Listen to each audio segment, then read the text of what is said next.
agradecer a Jesus por mais uma noite de trabalho e que eu tenho certeza vai me ajudar, porque sempre quando a gente está estudando no coletivo, as vibrações que vêm de lá para cá me auxiliam a compreender melhor aquilo que por alguma razão me passou despercebido e sempre passa. Estudar, não somente o Evangelho, estudar sempre nos dá a oportunidade de enxergar e perceber nuances ou aprofundar, porque o nosso conhecimento, o nosso cognitivo, ele tem a capacidade de evoluir sempre quando nós exercitamos nesse processo. E nós viemos aqui com essa intenção, para que espiritualmente nós consigamos manter essa vibração de conexão com os benfeitores que nos acompanham e que individualmente se dispõem a nos ampliar o discernimento. E a ampliação desse discernimento para que nós consigamos tomar decisões com a responsabilidade das consequências dessas decisões, isso é o discernimento, que o Evangelho nos auxilia. Clarear o nosso discernimento para que as nossas decisões sejam cada vez mais possíveis de percebermos as consequências que elas nos trarão. Lembrando que toda escolha, que toda decisão pressupõe que nós vamos levar como um efeito ao nosso redor consequências para alguém. E do ponto de vista espiritual, na nossa convivência uns com os outros e principalmente conosco mesmo, essa é o nosso grande anseio. Tomar decisões e fazer escolhas onde nós consigamos fazer esta análise e perceber que podemos recuar, podemos abrir mão de uma escolha, de uma decisão, se conseguirmos identificar as consequências que elas podem trazer e que não serão favoráveis para mais pessoas ou para nós mesmos. E é assim que o Evangelho vem clareando a nossa mente. E nós fizemos a escolha de aqui estarmos porque estamos em busca de sermos cada vez mais discernidos, cada vez mais competentes em fazermos a nossa caminhada, de forma que todos que acompanham-nos e todos que caminham ao nosso lado possam também, de alguma sorte, se aproximarem do que nós também estamos buscando. Essa é a gratidão, é a forma de falar gratidão hoje, né? Que o nosso discernimento esteja ampliado. Porque a gente escolheu estudar juntos, né? Estudarmos juntos uma parábola. E quantas parábolas não temos aí, né? Cristo deixou para que nós pudéssemos usá-las como reflexão.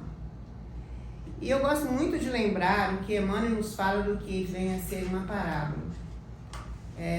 No livro Consolador, ele diz pra gente que parábola é uma árvore de sabedoria e misericórdia. E gosto de associar vamos dizer assim, esse conceito que Emmanuel traz de parábola com um conceito também que traz de parábola um escritor, um pastor, um escritor evangélico, Kennedy Blade. E na sua obra, em várias obras, ele é um estudioso, assim como tem estudiosos do Evangelho, em todas as ramificações de busca espiritual. E ele é um estudioso do Evangelho que auxilia muito no sentido de que ele traz algumas definições, para aqueles que gostam de estudar assim, eu fico pensando muito assim, no Haroldo, né? No Arthur Valadares, essa turma do NEP, né? Do Núcleo de Estudos e Práticas Espíritas, que estão espalhados no nosso Brasil, que são pessoas que têm uma dedicação e, com certeza, já uma condição cognitiva e uma condição moral e espiritual de conseguir mergulhar, às vezes, em conceitos que nós não conseguimos ainda, porque não temos a mesma, talvez, dedicação que eles têm na questão do estudo, né?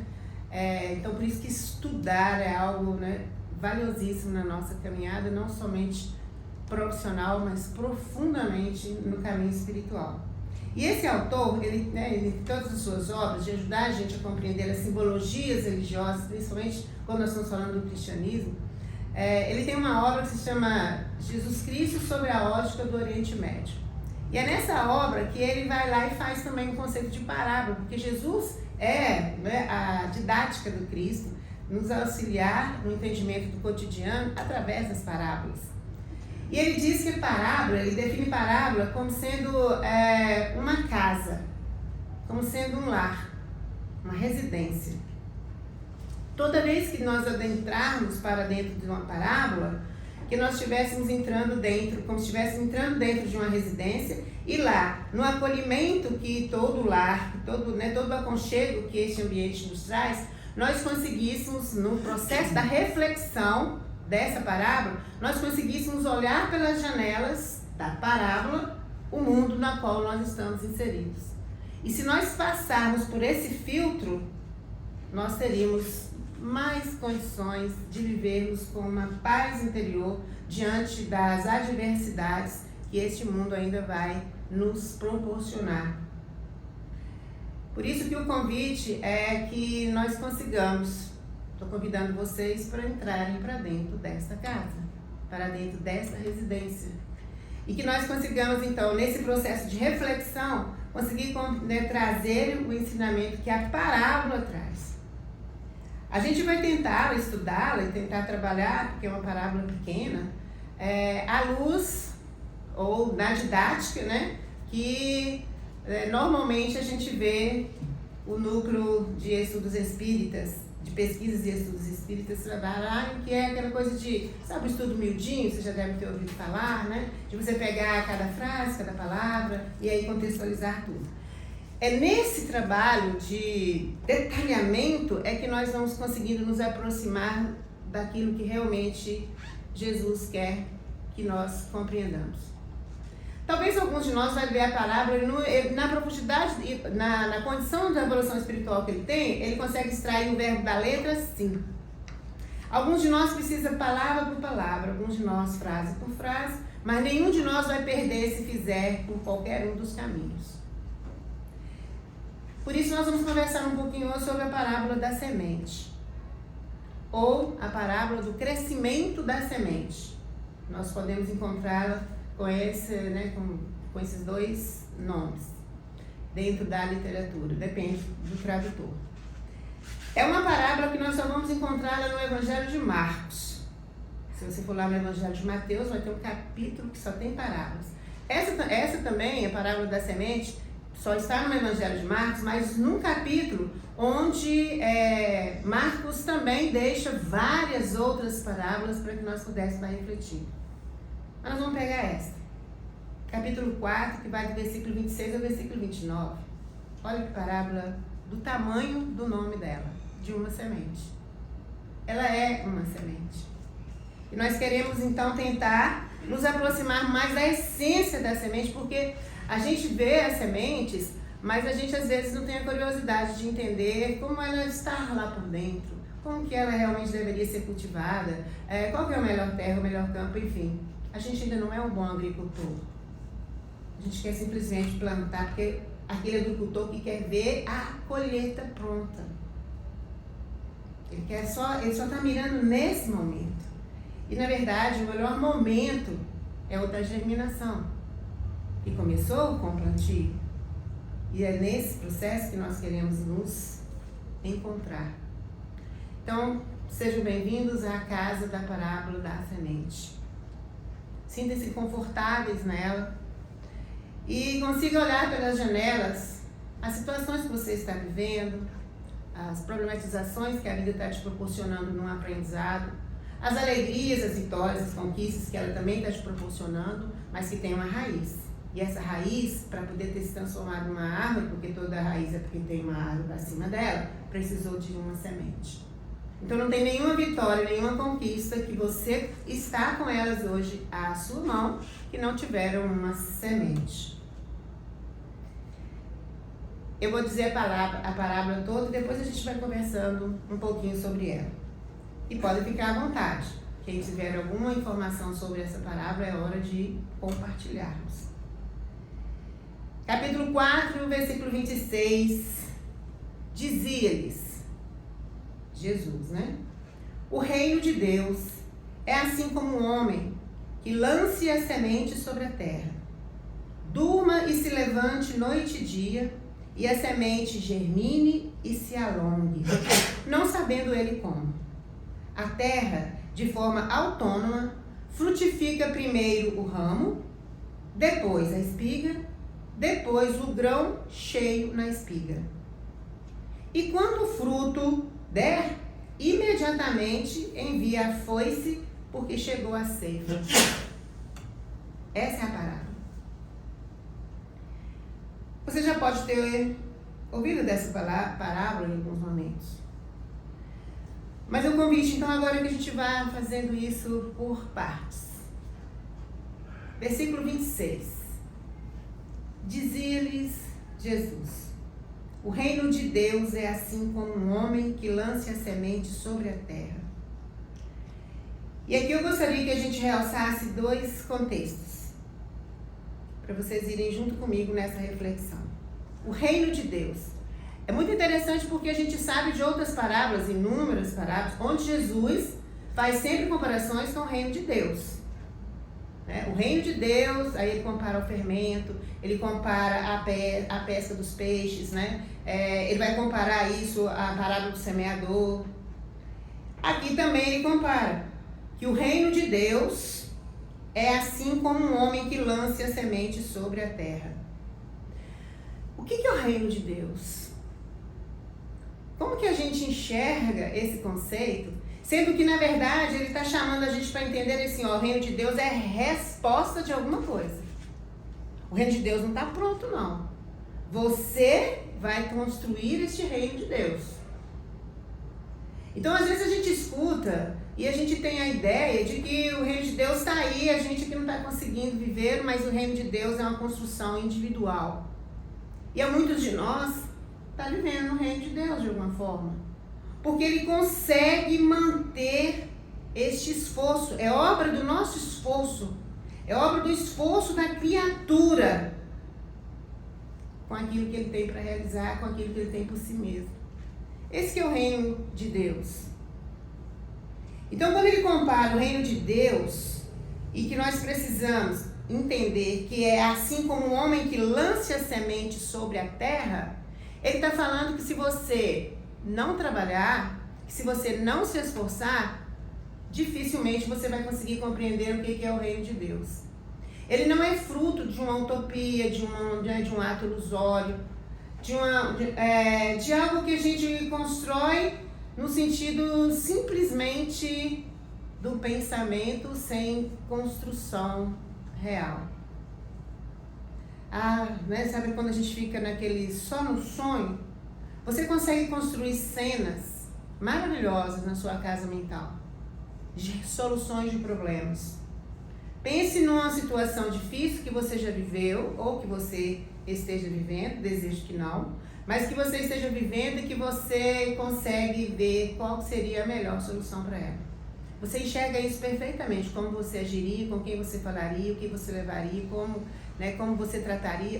Você tem todos os métodos, tudo muitas vezes claramente trabalhado na sua mente para resolver conflitos. A gente tem na consciência a lei de Deus. Por isso nós somos capazes de construir mentalmente cenários maravilhosos. E o convite da parábola já começa assim. André Luiz, não vou conseguir me lembrar a obra, mas ele deixa pra gente já uma das instruções muito importantes. Nós somos daqueles que ainda acreditamos que o processo de comunicação se dá pela palavra, porque é o que nos cabe no mundo no qual nós estamos inseridos e na condição evolutiva na qual nós nos encontramos. Mas ele nos alerta lembrando que isso não vai ser assim, não é este o destino do espírito. As nossas comunicações serão mentais. Por isso, a construção, quando a gente plasma, por isso que a gente... o pensamento é vida. Porque vai ser pelo pensamento, no momento em que nós conseguimos trabalhar essa nossa linguagem, que não será mais pela palavra, é que nós vamos conseguir ir extraindo isso. Então, a transposição de imagens é o formato da nossa comunicação enquanto espíritos em evolução. Você vai construir na sua mente aquela imagem você vai decodificar a imagem que eu estou com ela na mente e é por ali que nós vamos conversar. O nosso trabalho na mediunidade, daqui a uns dias nós vamos ver, quando a gente fala daqui a uns dias, não é daqui a amanhã, depois de amanhã, nós estamos falando de evolução espiritual. Mas vamos falar daqui a uns dias porque nós estamos acreditando que nós vamos estar cada dia mais iluminados. E a espiritualidade já nos avisa, está lá no Livro dos Médiuns, está em várias obras nos lembrando. Esse formato materialista da reunião mediúnica, ele vai se desfazendo daqui a pouco porque as comunicações serão mentais. Nós ainda precisamos de psicofonias, de psicografias, nós ainda precisamos do fenômeno. E olha que o fenômeno já foi, digamos assim, bem trabalhado ao longo da evolução, né? Para quem se lembra do nascer do espiritismo, para o que é o fenômeno hoje, está maravilhoso, né? Já não é mais necessário aquilo, né, todo aquele aparato de fenomenologia de como nós vivemos. Isso cada dia vai se distanciar mais. E muitos de nós assim, como assim que nós vamos fazer uma reunião mediúnica e não vai ter manifestação? Como assim? Vai ser assim. E assim, ele começa na parábola lembrando pra gente que essa transposição de imagens é muito necessária. Então, quando eu digo para você assim, Jesus disse, né? Desculpa. O reino de Deus é assim como um homem que lance a semente sobre a terra. Como é que você imagina essa cena? Claramente. Foi lá, fez um suco, pôs lá a semente. Você às vezes é capaz de imaginar até como essa pessoa está vestida hoje. É isso que nós precisamos aprender a fazer no momento que nós estamos fazendo o estudo do Evangelho. Por isso não precisa ter pressa, pode ser um versículo por dia, por semana. Mas tente fazer disso algo que você realmente vai extrair todo o conteúdo.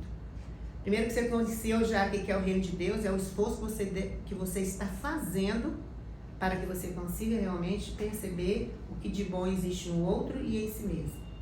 Isso é o reino de Deus.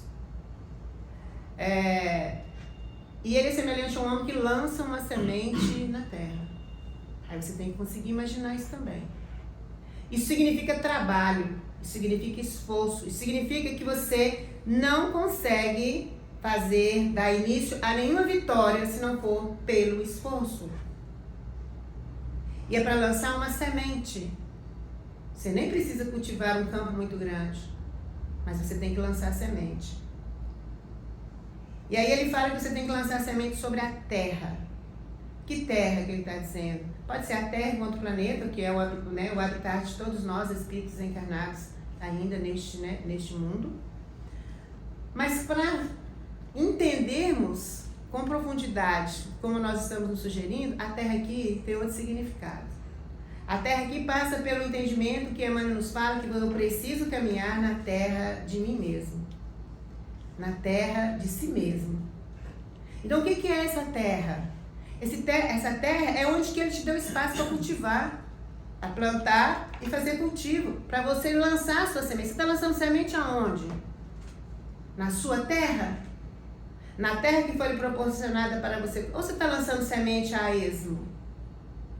Olha os passarinhos que vão comer à beira do caminho. Olha, se ela cair, vou pegar outra parábola para poder emendar. Elas podem cair, né, no meio das pedras e elas não vão florescer, não vão ter vida longa. Elas podem cair entre os espinheiros também, não vão conseguir florescer. Elas precisam cair em terra fértil. E a terra fértil que ele está chamando é essa daqui, sobre a terra de si mesmo. E a terra de mim mesmo sou eu, enquanto espírito, vou tomando consciência da minha realidade, da minha necessidade de avanço, indiferente de como andam os outros à minha volta. Eu preciso aprender que eu vi para responder por mim mesmo. E a terra de nós mesmos para cultivar é onde você foi inserido. E não tem como negar para nenhum de nós que a primeira terra que nos foi dada para cultivar é... Pode falar. Nosso coração. Essa é a terra de mim mesmo. E depois? Eu sei que você sabe, você está tímido, não quer falar, mas você sabe que é a família. Ah, sim. Aí depois você sai para trabalhar, você tem uma terra de si mesmo, você vai ter que cultivar. Você vem para casa espírita. As terras para você cultivar é aonde você está se inserindo na lei de sociedade, a começar pela família. E isso é tão claro que se a gente for lá em Boa Nova, lição Jesus, se não me engano, Jesus e o precursor, quando vai falar de Jesus e João Batista, lá Jesus fala uma coisa muito interessante. Quando Maria, de alguma maneira, não posso entrar lá, senão nós vamos fazer outra palestra, vou ser bem curtinha. Então assim, mas é quando Maria, de alguma forma, ela quer, para proteger Jesus, ela quer que Jesus vá para o Sinédrio, vai ficar com os sacerdotes e tudo mais, né? Para manter Jesus num ambiente onde ele pudesse crescer, estudar e ter uma condição de aprendizado e tudo mais. Ou seja, mãe zelando do filho. Aí Jesus vai e diz, mãe, né? Vou também falar bem no coloquial para a gente avançar. Então assim, mãe, o que você espera de mim? O melhor lugar para eu aprender, transformar numa linguagem mais comum, é o lar. A melhor escola que eu preciso ter é aqui. Quanto tempo Jesus viveu na Terra? Cronologicamente? 33 anos. Quanto tempo de vida pública Jesus teve? Desses 33? 3 anos. 3 anos. Onde ele estava os 30 anos? Na família. Na família. Na família. Foi 3 anos de vida pública e 30 na família. Porque era o espaço que ele tinha para cultivar. Hoje, a terra de nós mesmos é o nosso, né, os nossos sentimentos, o nosso pensamento, meu espírito que precisa realmente estar sendo observado por mim e sendo cuidado por mim, e eu preciso trabalhar isso, e os lugares onde eu estou inserida. Então, a minha família, o meu trabalho, a casa espírita, os ambientes sociais das quais eu faço parte, porque é lá que circulam os espíritos que estão designados de alguma sorte para que eu possa estar fazendo os meus exercícios. Porque eu não vou fazer exercício de evolução moral e espiritual enclausurada. Vai ser sempre no meio da multidão. Multidão que é de família, multidão que é de amigos, multidão que é de trabalho. E todos esses ambientes estão nos proporcionando isso. Lá eu preciso lançar sementes. Em todos esses espaços. Então eu preciso do meu esforço para ver o reino de Deus. E eu preciso lançar essa semente sobre as terras por onde eu estou caminhando. E as terras que ele está dizendo aqui são estes caminhos. Que nós precisamos aprender a tirar o melhor proveito possível. E vamos lembrar que nós estamos falando de semente. Ele não está te pedindo para você entregar o fruto pronto. Já com broto. Não, ele está falando de semente. E semente é algo que é para iniciar. Aí no versículo 27 ele fala assim: durma e se levante noite e dia, e a semente germine e se alongue, não sabendo ele como. O que esse versículo pode ajudar a gente a refletir? Durma e se levante noite e dia. Você planta uma semente, você não tira ela de lá, agora é hora de dormir, agora é hora disso, agora está tomando sol. Você durma e levante, ela está lá e ela está no processo de germinação dela. Mas primeiro eu queria que a gente lembrasse, quando ele fala assim, se levante noite e dia, o levantar já é sinal de continua, a gente tendo que agir. Não é colocar ali, assim, agora vamos esperar para ver o que vai acontecer. Não, é trabalhar em cima daquilo que você plantou, na semente que você lançou, por menor que ela seja. Dia e noite. Dia e noite está querendo dizer para nós assim, olha, dia nos momentos fáceis, nos momentos tranquilos. Noite é os momentos difíceis, os momentos de dores. Todos esses momentos são de florescer. São sementes que nós precisamos aproveitar. Para que a gente consiga entender o processo da germinação e do se alonga, porque ela vai crescer. E aí você consegue até enxergar o processo de germinação de uma semente aqui agora e ver aquela evolução. Não sabendo ele como. A gente, quando assusta, você põe a semente ali, no outro dia, no dia seguinte, quando você vê, a semente germinou, mas você não viu ela germinar. Você não vê o outro germinar. Porque quem dá o crescimento é Deus. E isso a gente não observa no outro. E às vezes, como não está cuidando da terra de si mesmo, não consegue ver nem o próprio germinar. Nossa, não é que eu melhorei mesmo? Não é que eu consigo ir? Não é que eu fiquei mais forte nessa situação, nessa circunstância? Mas a palavra durma é o que chamava a atenção. Durma, né? Durma tipo assim, estamos dormindo, não estamos fazendo nada, não é produtivo, descansando o corpo. Estudar o Evangelho à luz da doutrina espírita é realmente algo fabuloso.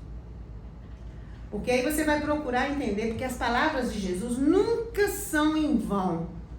Sempre tem um conteúdo para além daquilo que a gente enxerga ou interpreta de forma rasa. Esse durma tem para nós uma orientação tão profunda, porque quem está dormindo noite e dia, é quem? Qual foi o primeiro versículo? Não é o homem que lançou a semente? Nós continuamos falando desse homem que lançou a semente, nós estamos falando de nós. E as nossas sementes, elas estão num processo de germinação, noite e dia, de noite, nos momentos difíceis, nos momentos mais tranquilos. E o durma é para lembrar a gente. Pergunta 402 do Livro dos Espíritos. Kardec lá fica conversando, é uma pergunta de resposta bem longa, cheia de informações, mas é uma pergunta onde Kardec conversa com os espíritos sobre o sono. E lá nessa resposta, em algum momento, os espíritos dizem para a gente que nós desconhecemos uma coisa muito importante na nossa vida e nós não valorizamos, que é o que eles chamam de sono inteligente. Esse é o conceito que ele usa lá. Para eu ter sonos inteligentes, eu preciso cuidar do meu dia. Porque André Luiz, nas suas obras, é o que mais nos ajuda a ir compreendendo essas questões em relação ao momento que a gente está dormindo e que a gente não valoriza. Gente, o corpo está descansando, mas o espírito não dorme. A gente ainda não se conscientizou disso. É porque a gente também ainda não se conscientizou que a gente é espírito. A gente ainda vive como um ser material. Então, ainda talvez é difícil para a gente abstrair da ideia de que eu sou um espírito. E que eu tenho, então, uma forma de ver a realidade de forma espiritual. E isso ainda é difícil para nós. E André Luiz, nas suas obras, várias delas, eu estou me recordando de uma, quando fala dessa questão do sono inteligente, que está lá no Livro dos Espíritos, para a gente poder estar, depois quem quiser, pode estar dando uma lida, porque é bem longa a resposta, mas é só o conceito que eu queria trazer para a gente, do que é esse durma. Porque ele está querendo dizer para a gente que quando a gente está dormindo, o corpo está ali, o espírito está se esforçando, ou não, para conhecer o reino de Deus. E aí André Luiz, lá em Missionários da Luz, Alexandre, um dos orientadores, ele diz que, se eu não estou me enganando, era uma conferência, um congresso, ou um estudo, onde nós, encarnados, somos convidados para ir participarmos desses estudos, desses trabalhos, orientações. Foram selecionados 300, e se não me engano é na área de medicina, 300 espíritos encarnados para participarem deste curso no plano espiritual. 30 iam, quando não faltava um desses 30. Porque não temos sonos inteligentes. Perdemos oportunidades que nós desconhecemos por não vivermos de forma espiritual. 30, segundo Alexandre, frequentavam mais ou menos os cursos, onde foi aberto para que pudessem estar presentes 300. Alicerto, lá em Mensageiros, ele também traz uma informação nesse sentido, de que nós não sabemos fazer o sono do bem. E o sono do bem é o que nos traria, com certeza, a oportunidade de termos força para cultivar melhor. Então esse durma aqui é para lembrar que enquanto nós estamos no descanso do corpo físico, e isso ainda é talvez um pouco distante da gente compreender com tanta facilidade, pelo materialismo que ainda trazemos na proximidade da nossa vivência aqui na Terra, mas é para lembrar que nós precisamos aproveitar melhor os nossos sonos, os nossos descansos. Até porque, eu lembro de Arthur Valadares falar que como era importante a gente aproveitar o sono, porque na maioria das vezes a gente passa mais de 20 anos dormindo. E o que estamos fazendo, né? Enquanto estamos dormindo, enquanto espírito. Porque aí você vai se deslocar ou vai estar na companhia daquilo que você estiver se afinando. E aqueles que se afinam bem, aqueles que cuidam do dia e conseguem ter sono inteligente, segundo ainda dentro do mundo maior, não vou lembrar quem é o benfeitor, orientador de André Luiz nessa obra, mas ele diz, nessa obra que é no mundo maior, ele diz que muitos projetos que nós temos, eles são concluídos quando nós estamos no sono, enquanto corpo físico, mas em boas companhias no mundo espiritual. E como nós ainda somos negligentes, indisciplinados com o sono. E é isso que a semente precisa para poder ficar na terra fértil e poder dar o fruto. Não sabendo como. Você não consegue perceber isso quando você vê a transformação está presente. A mudança acontece. E aí a gente vê às vezes algumas pessoas, e a gente por vezes pode até desenhar que ela esteja avançando, que ela realmente esteja crescendo, porque ninguém faz isso com a rapidez, às vezes. A gente sempre põe temporalidades humanas num processo de evolução moral das pessoas, coisa que nós não temos como trabalhar, porque a evolução moral daquele, é de cada um. E ela pode estar sim, porque ela pode ter sonhos muito mais inteligentes do que os meus. Ela pode estar aprofundando muito mais o seu estudo do que eu. Ela adentra para dentro do estudo como entra para dentro de uma casa, como disse o autor, e a partir desse momento, estando lá dentro, ela tenta observar todas as possibilidades de ensinamento. E aí ela vai para a terceira parte.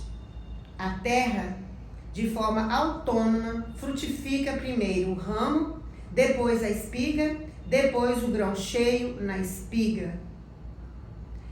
E aqui está uma coisa muito importante.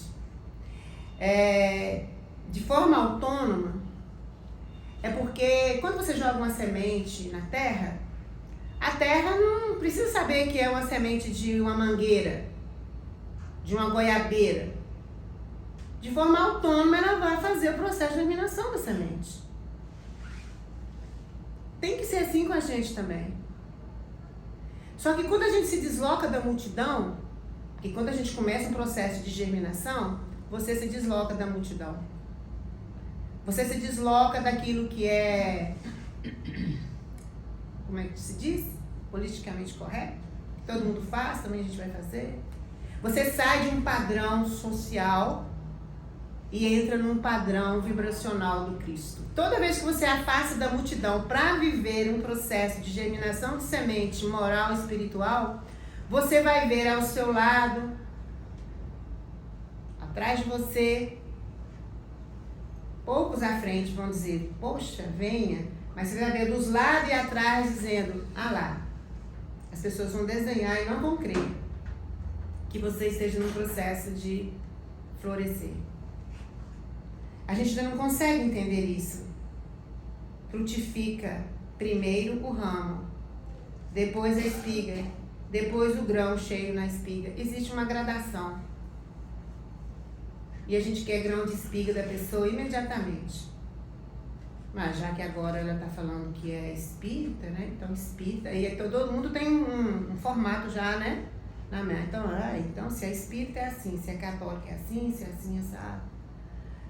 Daí a gente fala assim, bom, então eu estou esperando esse comportamento da pessoa, estou esperando essa reação dela, essa atitude, imediatamente.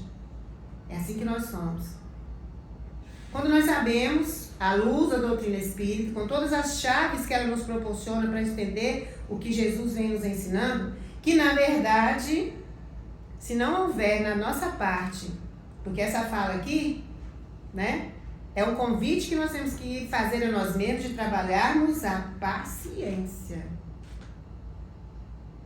E eu gosto muito de uma definição também, né, de Emmanuel, quando ele fala que paciência é uma obstinação pacífica.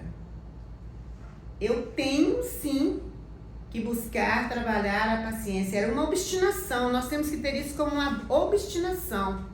Mas ele diz, mas pacífica, dando tempo do ramo gerar, né, a espiga, dando tempo da espiga gerar os grãos cheios na espiga.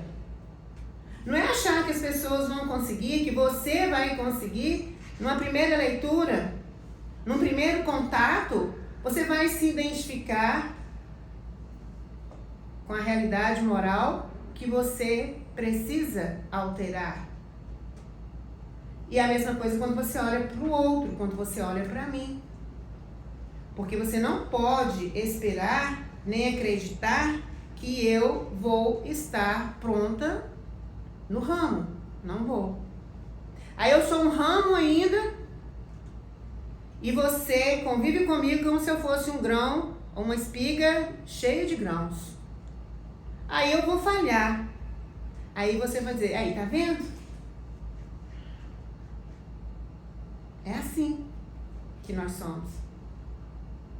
Então a gente não espera que esse tempo que nós, né, que esse campo que nós temos para cultivar, ele é justamente para que eu consiga. Quantas vezes, né, a gente vai ver o semeador lançando sementes? Vamos lá na parábola de novo. Todas as sementes vão germinar? É assim? A gente gosta de passar pelos campos e ver assim, né? É tudo enfileiradinho, tudo, é lindo, né? Para quem gosta de, né, admirar a natureza. É lindo você passar e ver uma cultura de milho, né? Uma cultura de hortaliças, seja a cultura que for. É tudo muito desenhadinho, tudo arrumadinho. E parece que todas as sementes germinaram. Mas é porque quando nós estamos todos juntos, imbuídos no mesmo pensamento, pode ser que tenha um que esteja com a luzinha mais apagada, mas a nossa luz é capaz de mantê-lo na mesma luminosidade. Não à toa, né, que nós já tivemos a orientação que se na nossa casa um estiver convicto e integrado no Evangelho de Jesus, ele consegue sustentar e amparar todo o seu lar. A colheita é mesmo assim. Você olha e parece que nenhuma semente deixou de germinar. Mas sim, tem semente ali que não germinou. Eu tenho que aguardar o outro. Eu tenho que aguardar a mim mesmo, não me decepcionar no sentido de desanimar. O desânimo é uma falta. O Evangelho segundo o Espiritismo já nos fala. Então, se você acha que você nunca cometeu uma falta na sua vida, se você desanimou, se você viveu no desânimo muito tempo, isso foi uma falta. Que é assim que ele chama o desânimo, uma falta. Então, a gente precisa trabalhar essa falta. Porque nessas terras onde a gente tem que lançar as sementes, e ninguém está pedindo para ser uma semente, uma grande semente, pequenas sementes, e a gente não gosta, às vezes, de trabalhar as pequenas coisas. A gente gosta do suntuoso, do grande. Não, é pequenas coisas. Pequenos detalhes. Para que a gente consiga realmente fazer com que esse terreno se torne cada vez mais capaz de gerar colheita. Eu tenho que lembrar que quem é o adubo da minha terra? O adubo da minha terra vai ser com certeza todas as dificuldades, seja dia, seja noite, todas as facilidades e todas as dificuldades que eu trago em mim mesma. Por isso, o conhecer a nós mesmos minimamente vai nos ajudar. O outro é adubo na minha vida. Porque se é ele que está tentando, de alguma forma, melhorar, mas enquanto ele está buscando a sua melhora, ele está colocando a minha paciência em exercício, ele é meu adubo.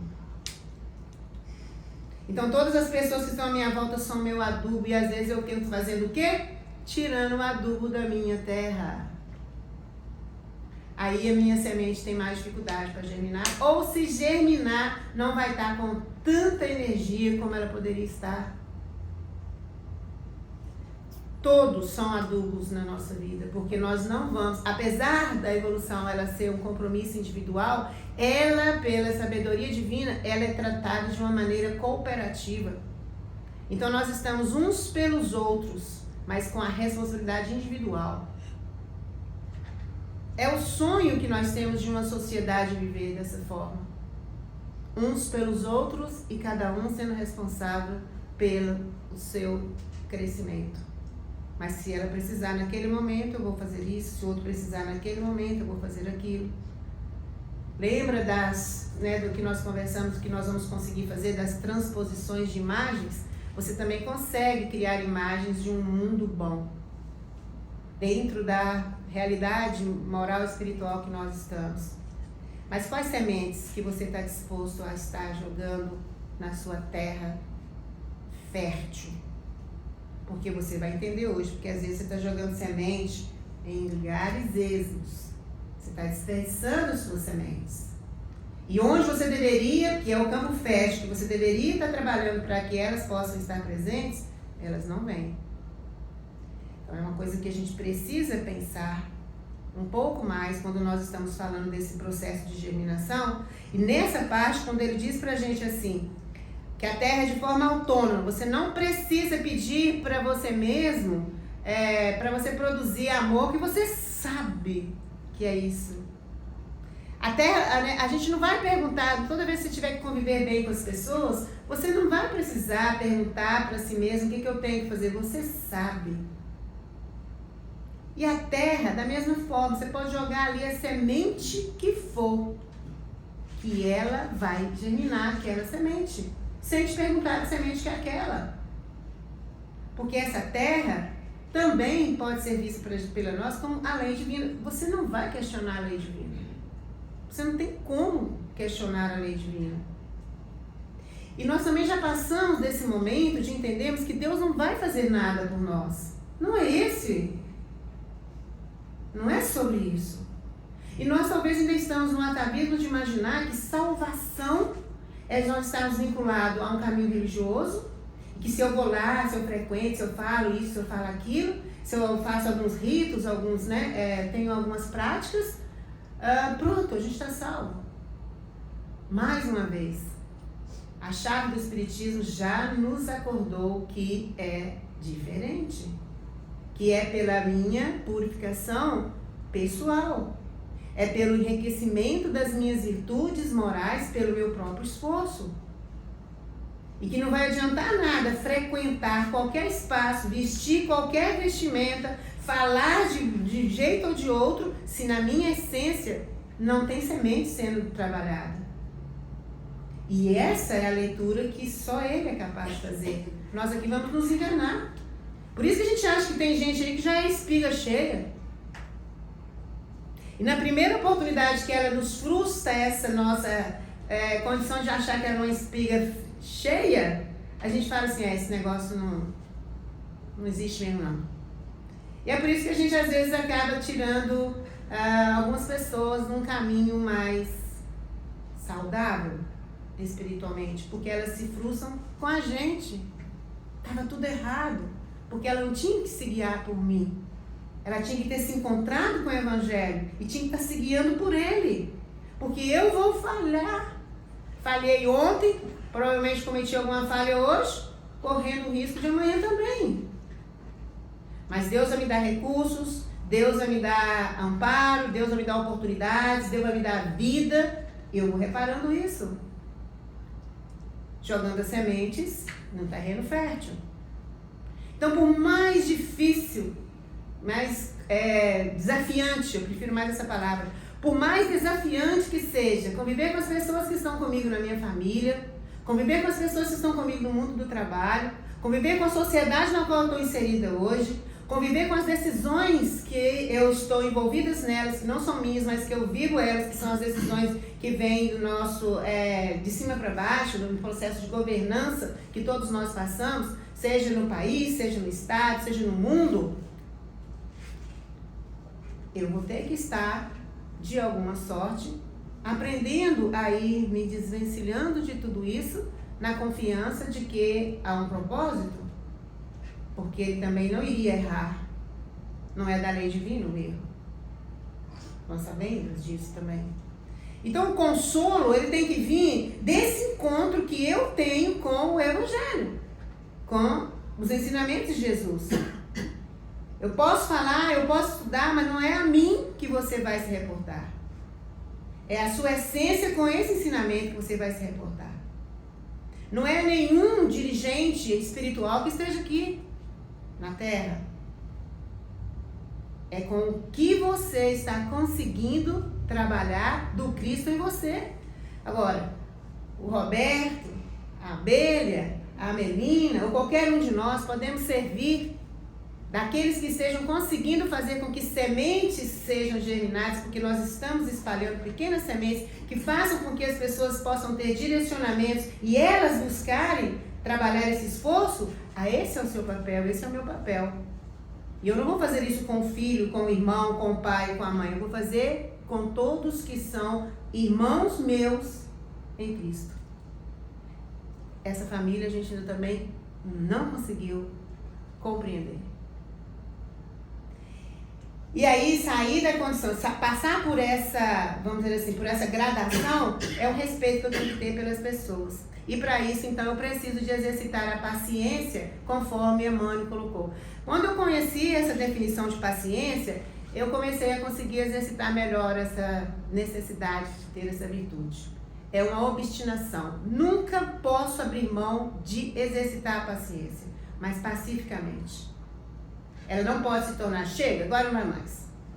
Aquela paciência que fala assim, não, estou perdendo minha paciência. Daqui a pouco eu vou fazer isso. Não, aquela paciência pacífica. Aquela paciência que você vai ver, não foi hoje ainda.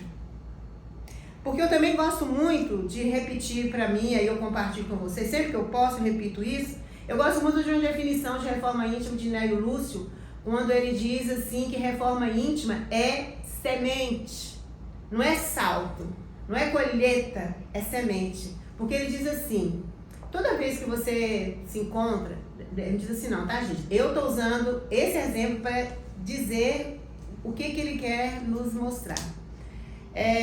Suponhamos que você tem uma dificuldade muito grande, sempre que você se encontra com determinada pessoa, você não tem muita tolerância de lidar com a sua convivência com ela, então você sempre vai gritar com ela. E aí você se predispõe, esforço, reino de Deus, você se predispõe hoje, se eu encontrar uma Mariquinha, eu não vou gritar com ela. Por mais que ela vá me causar, eu sei que vai, eu não vou gritar. A Mariquinha aparece, a Mariquinha me coloca em prova, mas eu não gritei. Eu fico tão feliz, e você também fica, quando você consegue esses desafios vencer. Você fica tão bem com aquilo mesmo, que você vai pra frente. Amanhã você vai gritar? Talvez? Vai. Mas Nélio Lúcio fala assim, reforma íntima é isso. Eu me dispus hoje a não gritar. E eu não gritei. Se amanhã eu gritar, não tem problema, eu não perdi o ganho que eu tive de hoje não. Mas eu continuo tendo que me exercitar. Todo mundo conhece a oração da serenidade. Pelo menos por hoje. Aí no outro dia você fala, pelo menos por hoje. No outro dia, pelo menos por hoje. Isso é paciência, né? Obstinação pacífica. Pelo menos por hoje. Jesus sabe que eu não vou dar conta amanhã. Mas ainda assim ele vai continuar olhando para mim. Amanhã você tenta de novo. tem problema não. É a mesma coisa que eu deveria fazer com meu irmão. Com meu filho, com meu companheiro, com minha mãe, com meu pai, com meu colega de trabalho, com meu gerente, enfim, com todas as pessoas. E com a gente também. Porque a gente também não acerta com a gente todo dia. Pelo menos por hoje eu vou conseguir fazer isso. Aí quando você vê, você não conseguiu. Porque a parábola fecha. E o meu tempo também. Tranquilo. Versículo 29. Olha como que ela fecha. E quando o fruto der... Olha, gente. Olha a sutileza de Jesus. Ele garante que eu vou dar fruto. Ele garante. E quando o fruto der, imediatamente envia a foice porque chegou a ceifa. Aí parece uma coisa assim, violenta, né? Uma coisa, que isso? Primeiro é o positivo porque ele garante que eu vou dar conta, que eu vou dar fruto. É só eu semear. Vamos lá no primeiro versículo. O reino de Deus é como um homem que lança semente sobre a terra. Eu lancei a semente sobre a terra. Se eu tiver a paciência, se eu tiver a obstinação pacífica e esperar o ramo, esperar a espiga, esperar o grão cheio da espiga, eu vou dar fruto. E quando esse fruto vier, a expressão que ele usa, imediatamente. Tem esse negócio de assim, agora eu vou usufruir. Muito assim a gente, né? Agora que eu consegui, agora eu vou ficar aqui uma semana curtindo e tal, papapá. No caminho espiritual a gente não vai querer isso. No caminho espiritual não é assim. Sempre que você der frutos, imediatamente você quer e deve estar refletindo por isso, você vai querer compartilhar. A foice está tentando dizer que é o que você vai com toda certeza dividir, espalhar. Ela não tem a conotação violenta de que se vai se cortar, não é porque nós vamos querer a ceifa. Nós vamos querer ceifar. Então o que você mais quer quando tudo está indo muito bem é fazer mais e mais. Quando a gente está bem, não tem hora, não tem atividade, não tem pessoa. A gente sorri, a gente se dispõe. Quando a gente está imbuído de uma boa vontade, ou uma vontade boa, você arregaça as suas mangas e vai fazer o que você tiver para fazer. E a oportunidade é que não falta. No momento agora em que vários dos nossos irmãos tiveram necessidade de terem alguns de nós mais próximos, aqueles que se sentiam já nessa condição de estar com o fruto pronto, imediatamente o que ele faz? Ele se dispõe, ele sai de casa, ele vai para onde está precisando, ajudar a arrancar mato, tirar a lama, pegar amostras para aqui, jogar amostras ali, fazer campanha, puxa daqui, puxa dali, você se movimenta. Você se movimenta. Porque você deu frutos. Então você entende plenamente o que é o Evangelho, o que é viver essa semente dando frutos. E é disso que ele fala no final. Você, quando dá fruto, não quer ficar parado. Você quer ir lá e fazer mais alguma coisa, você quer multiplicar. E aí você vai o tempo todo buscando fazer o que a gente mais quer. Esperar em Deus. Esperar em Deus significa esperançar. E esperançar significa esperar servindo, fazendo alguma coisa, de braços cruzados, no anonimato. Não vai ser possível você se sentir acolhido nessa sementeira.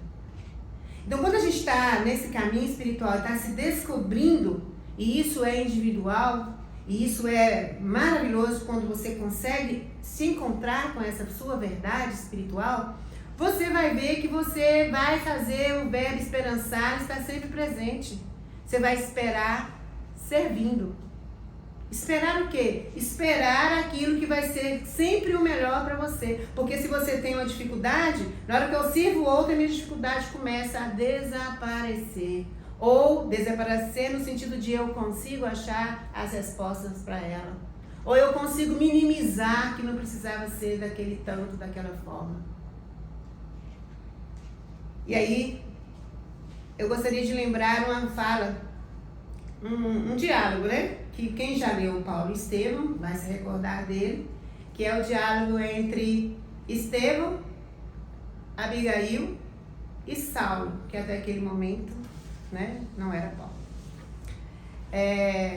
Então, era o momento em que ele estava assim, muito desanimado com aquela. Ele estava buscando se entregar ao Evangelho de Jesus e ele estava sentindo muitas dificuldades de aqueles enfrentamentos. E quem conhece um pouco da história de Paulo e Estevão vai saber bem qual que era o perfil de Abigail, que era noiva dele.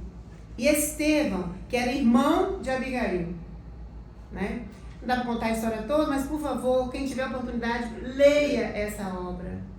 Leia essa obra. E nesse pequeno diálogo, Paulo está desanimado, acha que não vai dar conta, que não vai conseguir viver o Evangelho de Jesus, que não vai conseguir se entregar a esse caminho.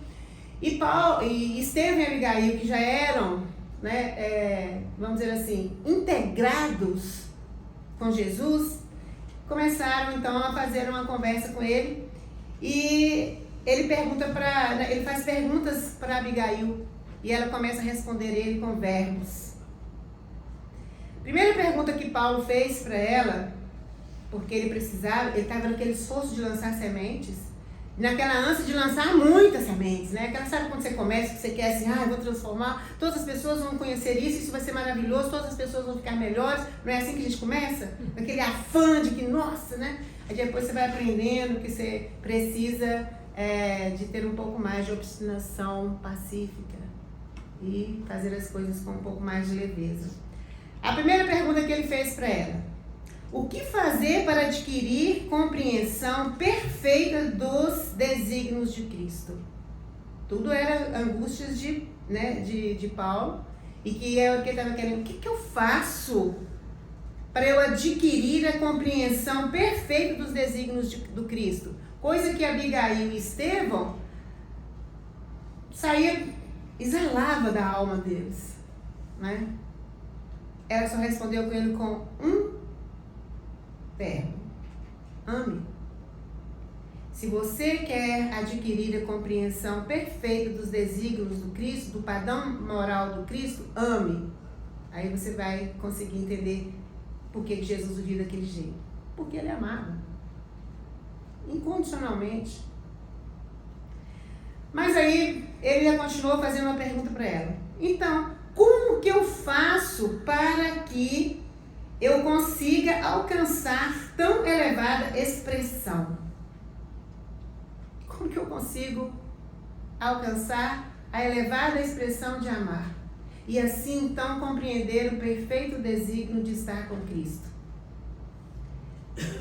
Trabalho. Não tem outro jeito. Trabalho. Que aí você vai, com certeza, conseguir alcançar essa resposta do que veio a ser amar dentro dos propósitos cristãos. E aí, então me ajuda um pouco mais. Que providências eu tenho que adotar quando o desânimo chegar? Porque era provável que isso acontecesse. É provável que nós já tenhamos passado por isso. Aí ela vai dizer para ele assim: quando o desânimo chegar, ou você perceber que ele possa estar chegando, espera. Espera. E por fim, ele perguntou para ela: como conciliar as grandiosas lições do Evangelho com a indiferença dos homens? Se a gente não desanimar, se a gente esperar, espera. Não é assim que a gente fala com as pessoas? Você, não vou mais não quero saber disso mais não. A gente não fala assim, espera. É o mesmo conselho que ela deu para ele. A gente chama as pessoas para conhecer o amor de Jesus. Ame. A gente Quer inserir as pessoas num trabalho de servir? Trabalhe. As pessoas vão desanimar porque nem sempre as respostas vão vir, porque a gente quer grão cheio na espiga, sabendo que ainda é ramo, nem espiga ainda é, então a gente vai desanimar. Então, se você chegar um momento de desânimo, espera. Não toma decisão ainda não. Espera, persista, vá.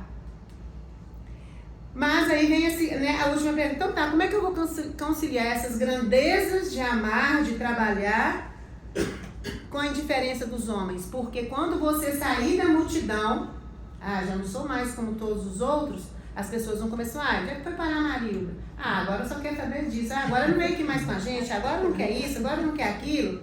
Como se a gente se transformasse num ser antissocial. Mas não é assim.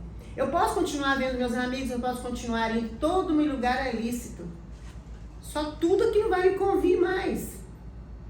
Como é assim até hoje. Tudo é lícito, mas nem tudo te convém. Então, no momento em que a gente começa a não mais fazer parte de uma roda onde sempre é a mesma coisa, as pessoas vão necessariamente começar a lhe tratar com certa indiferença.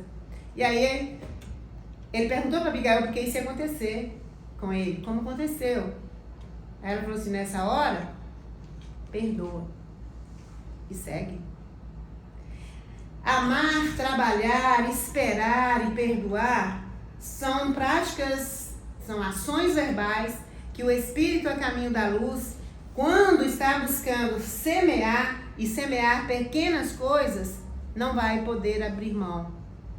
Porque haverá sempre a oportunidade do fruto chegar. E quando o fruto chegar, você vai poder servir muito mais do que você está fazendo hoje. E é nesse ponto que nós estamos todos querendo trabalhar. Então você tem que lembrar que você é uma semente do amanhã para algumas pessoas, mas uma semente do presente para você mesmo, construindo tudo que você já teve com aquilo que você será. E aí nessa hora também a gente não pode esquecer de uma lição que Kardec nos deixa lá no livro Céu e Inferno, quando ele nos faz lembrar de uma coisa muito clara. O passado e o futuro estão aqui, nesse momento. Você veio aqui trabalhar a terra de si mesmo. Quando você se dispõe a estudar, a refletir, você está trabalhando a terra de si mesmo, você está semeando. Tem sementes que você lançou hoje na terra de si mesmo. E toda vez que você fizer isso no coletivo, você está fazendo a mesma coisa. Nos pequenos detalhes. O passado, tudo que eu já adquiri, está aqui comigo. O futuro, tudo que eu desejo, está aqui comigo agora. Eu estou usando tudo que eu já adquiri para projetar um futuro melhor. Mas depende do que eu estiver semeando e colhendo agora. Por isso o presente é importante. Não no sentido de que eu tenho que viver o presente porque é ele que interessa. Não, é porque é ele que projeta o seu futuro. Então você está pensando no futuro, não é no presente. Aí você vive tudo que você tiver que viver aqui, aí você está traçando um futuro para você. Que pode ser incerto, que pode ser de dor.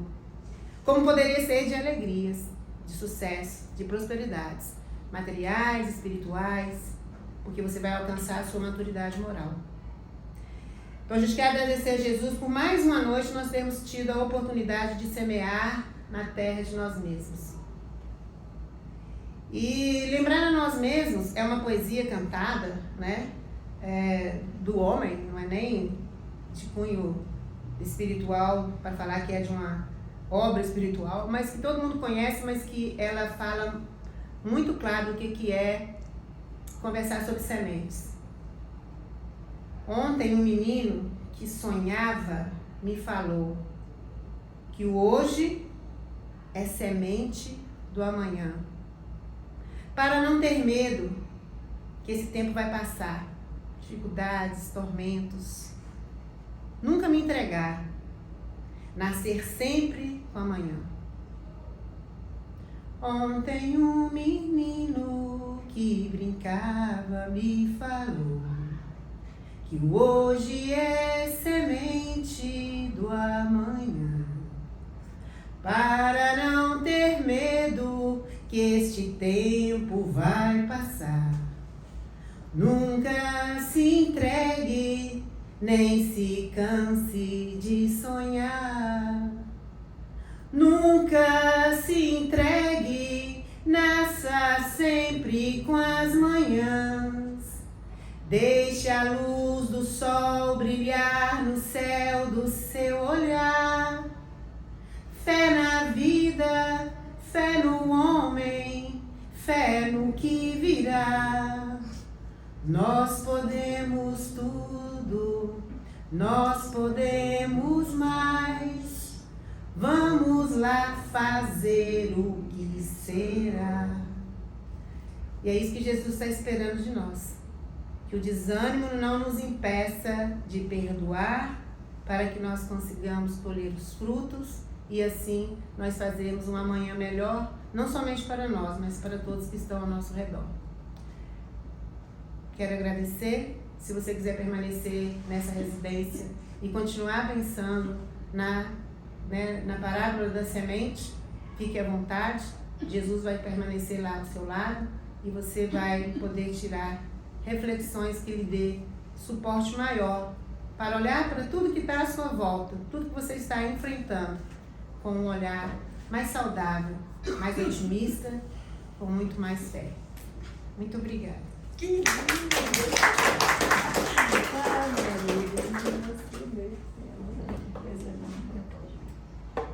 Você vai fazer a prece final daqui a pouquinho para nós, tá? A sua arminha aqui, ó. Que bênção! Muita bênção, né, gente? Muita bênção.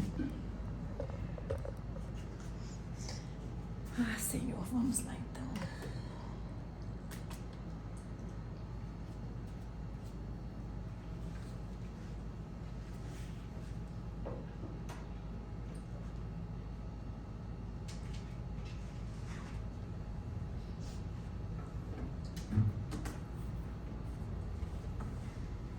Todos bem? Não precisa nem perguntar, né? Depois de um banquete desse de luz, quanta bênção, meus irmãos.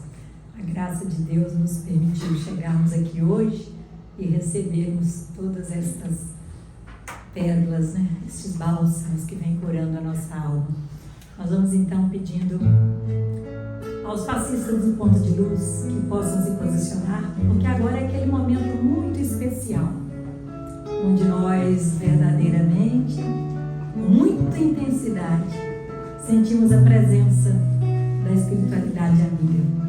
Lembrando todos de, neste momento, procurarmos sintonizar com o nosso anjo guardião, nosso mentor espiritual, os espíritos iluminados que coordenam os trabalhos deste ponto de luz, que possamos respirar calmamente, inspirar, sentir a presença de Deus em nossos corações. Ele sabe, Ele conhece as nossas dúvidas, os nossos medos, os nossos temores, e trouxe a Marilda aqui hoje para nos reforçar a certeza de que nunca podemos perder a fé na vida, a fé no homem, a fé no que virá. Deus está no comando de tudo e está a cuidar de cada um de nós. Por isso, recebamos com muito amor e gratidão este passe. Água da vida é a água que limpa, que cura e acalma o meu ser, que nasce na fonte do amor, que faz maravilhas e vem do Senhor. Fecunda minha alma, calma o meu coração no pranto e na dor. Remove barreiras, reluzem mancheias, desperta o meu ser para recomeçar. Vem, vem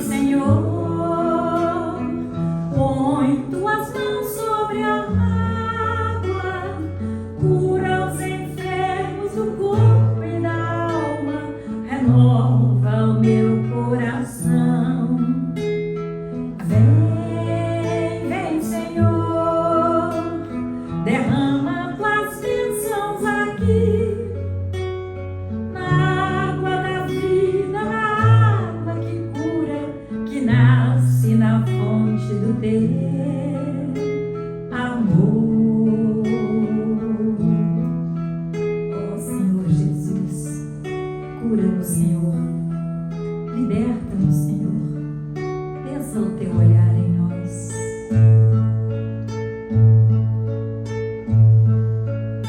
Cura-me, Senhor, liberta-me, Senhor, desça o teu olhar em mim, cubra o meu ser com teu amor. Vem, Senhor Jesus, vem, vem, cura-me, Senhor, liberta-me. Oh, abraça-me, Senhor, escuta-me, Senhor, liberta minha alma, inspira e me acalma. Vem, Senhor Jesus, vem, vem, inspira-me, Senhor, escuta-me, inspira-me. Oh, vem, Senhor Jesus, ampara e conduz os meus pensamentos em todos os momentos. Levanta-me, Senhor, sustenta-me,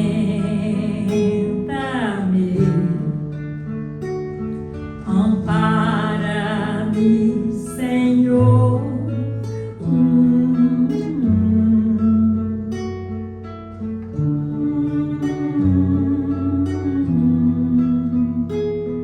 Ampara-me, Senhor, cuida de mim, ampara e me conduz. Gratidão aos fascistas, fiquem à vontade. Vem, vem, Senhor, põe tuas mãos sobre a água, cura os enfermos do corpo e da alma, renova o meu coração. Vem, vem, Senhor, derrama tuas bênçãos aqui, na água da vida, na água que cura, que nasce na fonte do teu amor.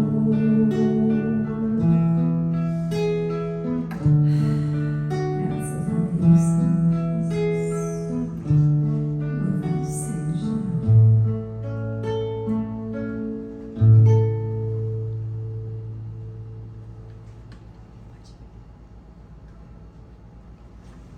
Pai de infinita misericórdia, que a tua justiça cada dia mais se aproxima do nosso ser, por compreendermos a tua essência a cada instante.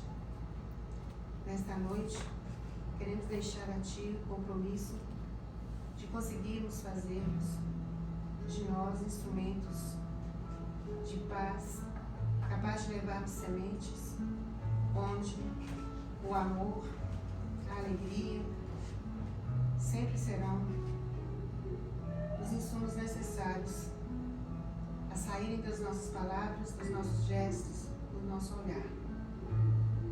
Deixamos contigo a gratidão pela vida e o compromisso de servirmos com esperança, de servirmos com compaixão. Abençoe-nos os propósitos, abençoe-nos os caminhos e renova-nos, Senhor, o sentido de conquistarmos a cada dia a oportunidade de podermos ser chamados filhos da luz. Seja conosco hoje e sempre. Que assim seja. Cantemos.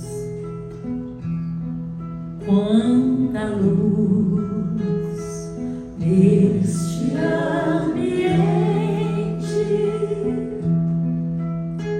Desce. Vamos buscar a água. Nós vamos ver as atividades da casa.